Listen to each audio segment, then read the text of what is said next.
Hello viewers, నేను Rohan. Welcome to social post. చాలామంది విద్యార్థులు కానీ లేకపోతే ఆల్రెడీ జాబ్ చేసి ఇంకో జాబ్లోకి ట్రాన్స్ఫర్ అయ్యే వాళ్ళు కానీ స్టార్టప్ కంపెనీస్లో కొన్ని కంపెనీస్లో జాయిన్ అవుతూ ఉంటారు. అది బ్యాక్ డోరా లేకపోతే డబ్బులు కట్టా ఇంకొకటో కంపెనీలోకి అయితే జాయిన్ అవుతారు. అలా జాయిన్ అయిన తర్వాత సడన్గా ఒక 2-3 months తర్వాత కంపెనీ ఉండదు, కంపెనీలో ఉండే పర్సన్స్ ఉండరు. అంటే మోసపోయామని అప్పుడు అర్థమవుతుంది వాళ్ళకి.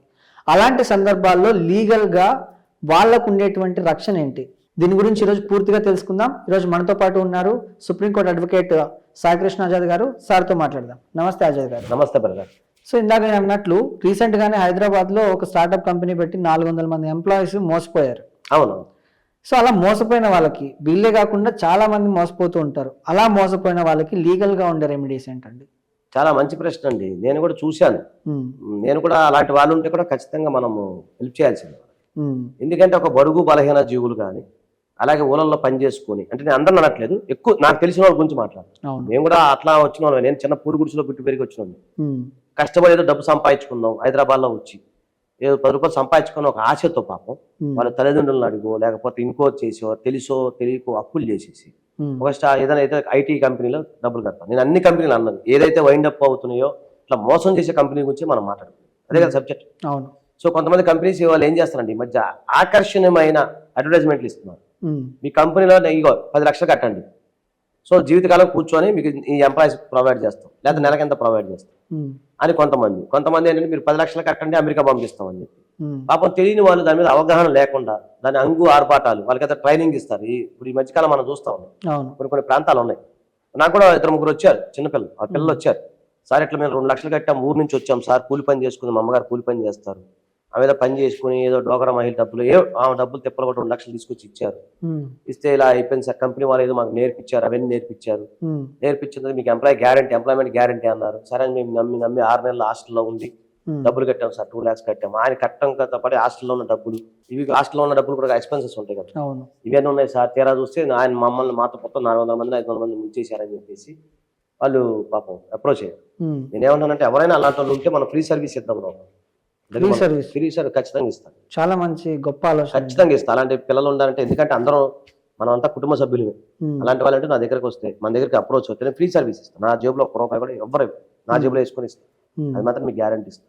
ఖచ్చితంగా ఇస్తాయి మాట. చాలా గొప్ప మాట అండి అజయ్ గారు. చాలా మంది చూసాను అడ్వకేట్స్ ని, చాలా మంది ఇంటర్వ్యూ చేశాను, కానీ ఫ్రీలా ఓపెన్ గా ఆన్ కెమెరా ఖచ్చితంగా సర్వీస్ ఇస్తా అనే వాళ్ళని మిమ్మల్ని చూస్తాను. ఎవరైనా సరే బడుగు బలహీన జీవులు, వీక్ పాయింట్ ఉన్న పిల్లలు, ఎవరైనా పిల్లలు నేను చెప్పేది, అన్ఎంప్లాయీస్ ఎవరైతే ఉంటారో, ఎవరైతే మోసపోతారో వాళ్ళు ఖచ్చితంగా మనకు అప్రోచ్ అవసరం. వాళ్ళు తాడ తీస్తా, వాళ్ళకి రావాల్సిన డబ్బులు మనం ఇప్పిద్దాం. ఎందుకంటే నాకు తెలుసు ఆ బాధ. మేము భరాయించి వచ్చినాం కదా, అక్కడి నుంచి వచ్చినాం కదా. ఈ రోజు కూడా నేను పొలం పని చేస్తాను, నా చేతులు ఎటకాలి. ఎందుకు చెప్తున్నా అంటే ఇవన్నీ నాకు తెలుసు, ఆ రూపాయి విలువ. నేను చాలా మందికి హెల్ప్ చేశాను. కాకపోతే ఇప్పుడు కూడా ఎవరైనా వస్తే, మన దృష్టికి వస్తే మనం ఖచ్చితంగా చేద్దాం. అయితే అదొక పాయింట్. ఇంకో పాయింట్ ఏంటంటే, ఎప్పుడైనా సరే మళ్ళీ మీకు ప్రికాషన్ చెప్తాను ఈ వీడియోలో. ఏంటంటే లా గురించి చెప్తాను. ఒకటేంటంటే మీరు ఎప్పుడైనా సరే నేల విడిచి సాము చేయాలి. నేల విడిచి సాము అంటే భూమి మీద అక్కడ పైన ఎగురు.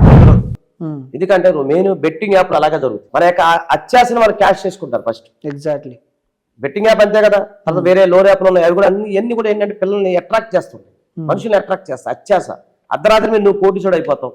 పలానోడు ఎవడో అక్కడ అమెరికాలో దుబాయ్లో 240 కోట్లు లాటరీ తగిలింది కాబట్టి లాటరీ కొను, లేదా ఐటీ ఎంప్లాయీ పలానా ఎంప్లాయీ ఇలా వెళ్ళిపోయి అమెరికా వెళ్ళిపోయి అని చెప్పి ఎవడో గురించి చూపిస్తారు చరిత్ర. అలాగే అట్రాక్ట్ చేస్తుంటారు మనుషుల్ని. ఇలా చేసినప్పుడు పాపం మనిషికి ఏముంటుందంటే, మనిషికి ఎవరిని ఆశ ఉంటుంది కదా, కానీ ఇది అత్యాశ అవుతుంది. సో కాబట్టి మీరు అలాంటి కంపెనీల పట్ల జాగ్రత్త వహించండి. అసలు కంపెనీ రిజిస్ట్రేషన్ అయిందా ఫస్ట్ తెలుసుకోండి. ఆ కంపెనీకి సంబంధించిన డీటెయిల్స్ అన్ని, ప్రైవేట్ లిమిటెడ్ కంపెనీ ఏంటో ముందు తెలుసుకోండి. దాంట్లో వాళ్ళు ఎంత అమౌంట్ పెట్టి, ఎంత క్యాపిటల్ పెట్టారు, అలాగే కంపెనీకి సంబంధించిన వేరే వాళ్ళ టైప్లు ఏమైనా ఉన్నాయా ఒకటి. తర్వాత జాబ్ ప్రొవైడ్ చేస్తామని చెప్పి కొంత కంపెనీలు ఉంటాయి, దానికి సంబంధించి మీరు ఏదైనా ముందే ప్రొవైడ్ అయిన అగ్రిమెంట్ ఏమైనా ఇస్తున్నారా, అంతే కదా. అలాగే కంపెనీకి సంబంధించిన వెనకున్న వాళ్ళు ఎవరు, ఎండీలు ఎవరు, డైరెక్టర్లు ఎవరు, ఎవరైతే తెలుసుకోండి. సో వీళ్ళందరూ వాళ్ళకున్న ఎక్స్పీరియన్స్ ఏంటి తెలుసుకోండి. అంతమంది గతంలో ఏం చేశారు, ఇలాంటి కంపెనీలు ఏమైనా పెట్టి మోసం చేశారా లేదా అని చెప్పి ఇవన్నీ రీసెర్చ్ చేసుకుని మీరు జాయిన్ అవ్వండి. అలానే అన్ని కంపెనీలు నేను అన్నాం, ఏదైతే దొంగ కంపెనీలు ఉన్నాయో వాళ్ళని మనం అంటున్నాం. అన్ని కంపెనీలు జెన్యూన్ కంపెనీలు కూడా ఉంటాయి, కాదు మీరు ఫైండ్ అవుట్ చేసుకుంటాం. అదే వాళ్ళు ఇచ్చే అట్రాక్షన్కో, వాళ్ళు చెప్పే మాటలకో నమ్మి మోసపోవద్దు. ఒకటి. ఒకటి. తర్వాత ఇంకొకటి ఏంటంటే ఒకటే గుర్తుపెట్టుకోండి, ఏ రోజు ఈ ఒక్క గంటలో ఏ పని కాదు, ఒక రోజులో ఏ పని కాదు. మీరు డబ్బు సంపాదించిన ఒక స్టెప్స్ ఉంటాయి, స్టెప్స్ ప్రకారం మీరు వెళ్ళాల్సింది. అవును. కాబట్టి నేను ఏమన్నా ముందు నెక్స్ట్ ఇక్కడ కంపెనీలు ఏం చేస్తాయి అంటే, కొన్ని కంపెనీలు ఈ రోజు ఏదో పైథాన్ నేర్చుకోండి అంటారు, సరే నేర్చుకుంటారు అంటే మామూలు నాకు తెలిసింది చెప్తాను. అది అయిపోయిన తర్వాత నెక్స్ట్ ఏమవుతుంది, చాట్ జీపీటీ వచ్చేసింది, సరే అది నేర్చుకుందాం సరే ఏఐ వచ్చేసింది. అవును. ఏఐ ఇప్పుడు అప్డేట్ వచ్చేసింది. మన ఏ వేరు 6 ఏళ్ల క్రితం ఏ వేరు, ఇప్పుడు అప్డేట్ వేరు. మీరు అది ఆలోచించండి, రేపు భవిష్యత్తులో మనం ఇది చేసినా మీకు ఎక్కడికి ఉపయోగపడదు అనేది. అంటే నాకు అంత పూర్తిగా అవగాహన లేక నాకు తెలిసింది అలా చెప్తాను. ఇప్పుడు పైథాన్ అనేది మీకు బేసికల్ ఏ దాంట్లో లెక్కలు అవన్నీ ఉంటాయి, మొత్తం అవన్నీ ఏదో ఉంటుంది. అది నేర్చుకున్నారు అనుకోండి, మీకు దాని మీద ఏదైనా సరే అన్ని వస్తాయి. అలాగే చాలా మంది డైరెక్ట్ ఏ నేర్పించేస్తే మీకు పైథాన్ రాకపోతే కష్టం కదా. అలా నేను చెప్తున్నా కొన్ని ఉంటాయి, అవి ఐటీ ఎంప్లాయీస్ చెప్పాలి దాని గురించి మన రోజు కూర్చొని మాట్లాడు. సో అలాంటివి మీరు తెలుసుకోండి, ముందు అవగాహన పెంచుకోండి. తొందరపడి డబ్బులు ఎవరికి కట్టాలి, అది ప్రికాషన్. లేదు కట్టేసాము, జారిపోయాము, జారిపోయినాము అన్నప్పుడు మీరు ఖచ్చితంగా అగ్రిమెంట్ రాయించుకోండి. తర్వాత కొంతమంది ఏం చేస్తారు తెలుసా, కంపెనీ ఒక పేరు ఉంటుంది, అది గమనించండి. ఇప్పుడు ఉదాహరణకి XYZ కంపెనీ ఉంది, ఆజాద్ అనే కంపెనీ ఉంది, కంపెనీ మాది ఉంటుంది ఆజాద్ కంపెనీ. కానీ కట్టేది మీరు డబ్బులు కట్టేది ఎక్కడ, ఏ డబ్బా కంపెనీ, ఇంకో కంపెనీ రిజిస్ట్రేషన్ చేస్తారు, అర్థమవుతుంది కదా. దాని పేరు XYZ కంపెనీ అనుకున్నాం. వీళ్ళు ఏం చేస్తారు, ఇదిగో ఇది మన కంపెనీ, ఇది ఇదిగో మన ఐటీ కంపెనీ, ఇది సో మీరు ఇట్లా చేయండి అట్లా అని చెప్తారు. కానీ మీరు అమౌంట్ కట్టేది అక్కడ ఏదో డబ్బా కంపెనీలో కడతారు, సూట్ కేసు కంపెనీలో ఉంటాయి, దానికి కడతారు. మీరు అప్పుడు దాని మీద కంపెనీ ఫైల్ చేస్తే ఏముంటుంది, మీకు ఏం ఉపయోగం లేదు. సో మీరు ఏ కంపెనీ అనుకుంటున్నారో ఆ కంపెనీ అకౌంట్కి అమౌంట్ కట్టాలి ఒకటి, ఎందుకంటే మీకు దొరుకుతుంది మొత్తం ఎవిడెన్స్ దొరుకుతుంది. సో ఇది దొరికిన తర్వాత ఒకవేళ మీరు మోసపోయారు అంటే ఒక్కరి వల్ల సాధ్యం కాదు. వాళ్ళకి అడ్వకేట్స్ ఉంటారు, వాళ్ళకి చాలా ఉంటాయి, వాళ్ళ ముందే ప్లాన్ తోనే వస్తారు. వాళ్ళు ఒక కామన్ మ్యాన్ గా మీకు తెలియదు, డబ్బులు కట్టేస్తారు. సో అలాంటప్పుడు మీరు చేయాల్సిందంటే ఉమ్మడిగా పోరాడండి, ఉమ్మడిగా వాళ్ళ పైన చీటింగ్ చేసి పెట్టండి. తర్వాత వాళ్ళు మీకు ఇచ్చిన బిల్స్ ఏమైనా ఉంటే మాత్రం, బిల్స్ ఏమైనా ఉన్నాయనుకోండి, అవన్నీ అవి గనక ఉన్నట్లయితే మనం డ్యామేజ్ సూట్ కూడా ఫైల్ చేసుకోవచ్చు, రికవరీ సూట్ కూడా ఫైల్ చేసుకోవచ్చు.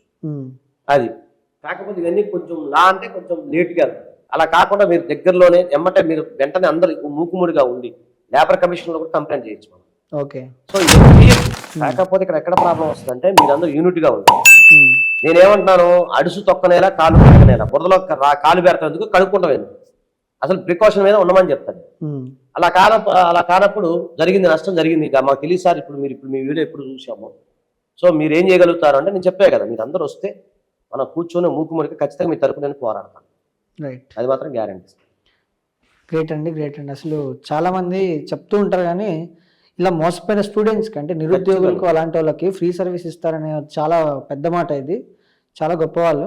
ధన్యవాదాలు.